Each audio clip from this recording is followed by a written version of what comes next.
जय सद्गुरु. मी दामिनी रसोई से जिंदगी तक मध्ये सखीनं तुमचं मनापासून स्वागत. तर सखीनं आपण वेगळी रेसिपी करणार आहोत, ती म्हणजे व्हेज पनीर चीज मसाला असा पराठा करणार आहोत.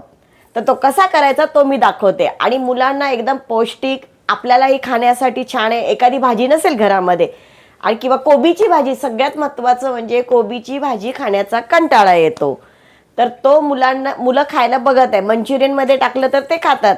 मग आपण ह्याच्यामध्ये कोबीची भाजी सुद्धा घालणार आहोत आणि तो इतका सुंदर टेस्टी लागतो. तो कसा बनवायचा तो मी तुम्हाला दाखवते आणि ह्याला जास्त वेळ लागत नाही. हा एक 5 ते 10 मिनिटांमध्ये बनणार आहे आणि गरमागरम मस्त छान लागतो. तर चला सखींनो, तर आपण साहित्य बघूया. आपण घेणार आहोत कांदा, ह्याला आपण बारीक चिरून घेणार आहोत. नंतर अमूल बटर, पनीर, कोथिंबीर, आपण एकदम बारीक असा कोबी कापून घेतलेला आहे.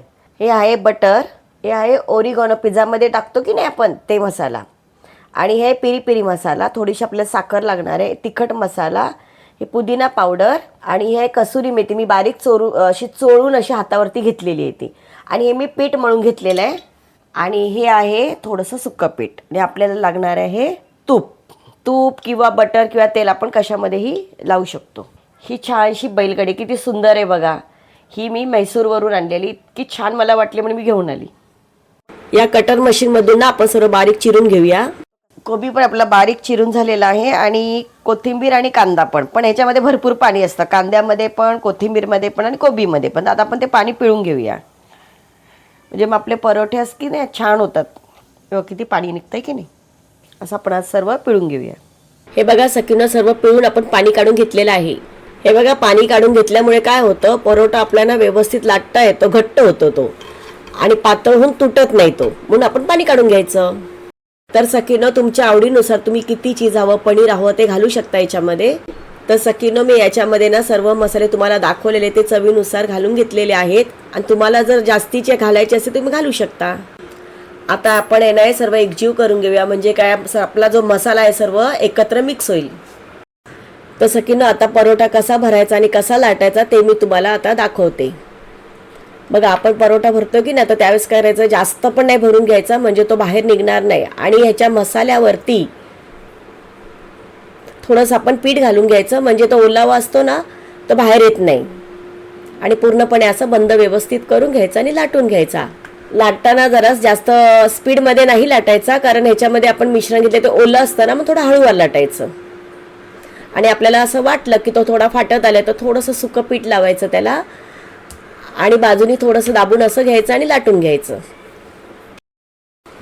तर सखीनं, आपलं लाटून झालेलं आहे. तर आपण शेकताना काय करायचं, बटर, लोणी, तूप काही घालू शकतो. मी जरा याच्यामध्ये बटर घालून घेतलेलं आहे.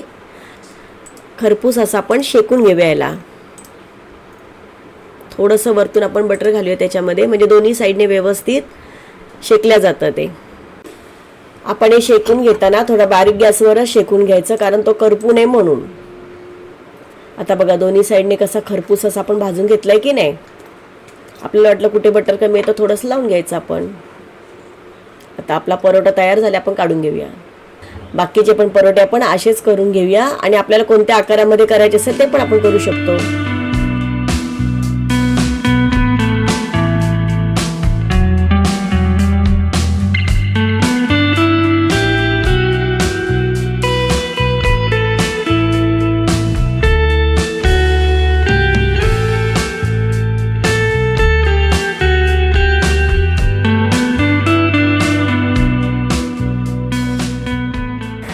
तर सखीनं, बघा, आपण 3 वेगवेगळ्या आकारांमध्ये बनवलेला आहे परोठा, कारण मुलांना जरा वेगवेगळ्या पद्धतीने दिलं तर तो आवडतो.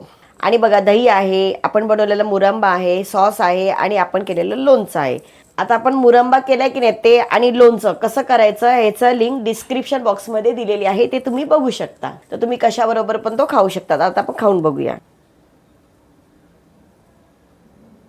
तर बघा, याच्या आधी जो आपण भरलेला असतो की नाही मसाला, हा परोठा जास्त करून फुगल्या जात नाही, कारण आपण भरपूर भरतो. जर तुम्ही कमी भरला तर तो फुगल्या जाणार, पण जरा जास्त भरलं तर छान लागतो हा. ते बघा, आहे की नाही, पूर्ण मसाला त्याच्या आतमध्ये, म्हणजे तो जरा पण असा बाहेर येत नाही. आता ही तुमची आवड आहे, तुम्ही कशाबरोबर खायचा ते. नुसता खाल्ला तरी खूप छान टेस्टी लागतो, किंवा गरमागरम चहाबरोबर तर अतिशय सुंदर लागतो. पण सगळ्यात जास्त म्हणजे हा लोणच्याबरोबर फार छान लागतो. मला आवडतो लोणच्याबरोबर, तर आपण लोणच्याबरोबर खाऊया.